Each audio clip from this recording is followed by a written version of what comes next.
New at 9:30, a Boulder man spending his time off from work helping people in one of the poorest countries on the planet. Grant Arends is part of a team of volunteers on the ground in East Africa right now, working to bring safe, sustainable drinking water to those who've never had it before. I just returned from witnessing his mission to Malawi in person. Thank you, thank you, thank you. Seems like everywhere Grant Arends goes in Malawi, the locals are showering him with gifts. Big bunches of bananas, He will grow. live chickens, buckets of potatoes. They may not seem like much, but these are big thank yous from people who live in one of the poorest, least developed places on earth, whose lives have just been changed dramatically for the better. I was at a well and they had no gift to give. A man had a torn shirt and he took it off. He said he literally gave us the shirt off his back.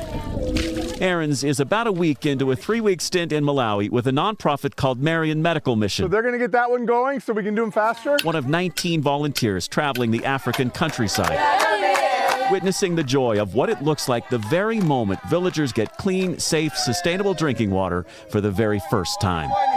Christians from America heard of your need of clean water, so they provided the money to help fund the pipe, pump, and the cement. Fresh water is an afterthought where Grant lives back home in Boulder. Jeremy, you asked me why we come? Yeah.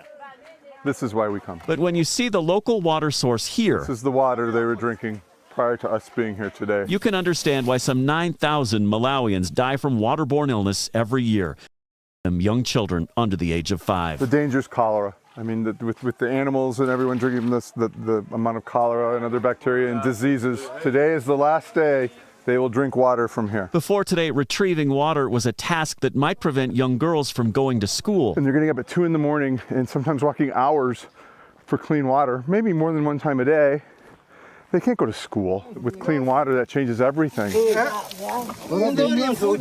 The people in the village actually dig the wells themselves by hand, 20 feet deep. They're involved every step along the way. I am so happy to be back. Grant's here for the final part, working with the charities team on the ground as they install the pump, making sure everything works, and handing over to the villagers the gift that will likely save lives. On your well, you will see the words carved, "Glory to God." That is to remind you that every time you pump clean water from your well, that this well was a gift of God, gift from God to all of you. This experience could not be more different than Grant's regular life back home in Colorado, where he works as a financial consultant. The number one question Grant gets when he comes here to East Africa is how dangerous is it? Is it safe there? He says there's only one thing that makes him feel like he's in danger. Those roads are gnarly. Over dicey mountain roads. Straight down on your left, straight down on your right, and you better be paying attention. And rickety wood plank bridges just barely able to support the width and weight of a heavy 4-wheel drive. Yet all those roads lead to the same place, villagers in need.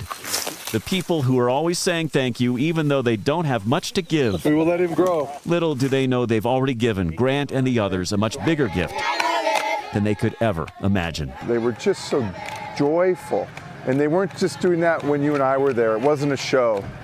That's authentic. I think that's every day of their lives. That's the most haunting thing about being here, is seeing folks full of not just happiness, because that's transactional, joy, which is, at your core.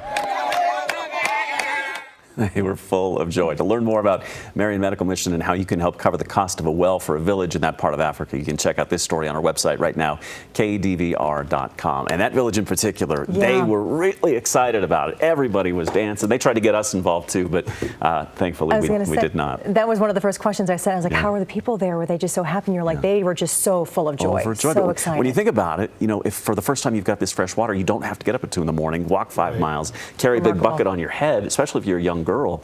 So this is great news. And you said he'll be there for 3 weeks, 4 weeks? Okay. And then another team goes, including a couple more people from Colorado. And then how long does it take him to get one well up and running? Is it a series of visits? It's pretty quick. The villagers dig it in a day or two. Then the unit gets, it's about a week time total, basically. So, yeah. Pretty cool. Well done. Good. Yeah. Well done. Well done. Yeah, well done. All of them. Yeah. So, good organization if you want to help them out. doubt. No question about that. Look forward to more stories this week. So.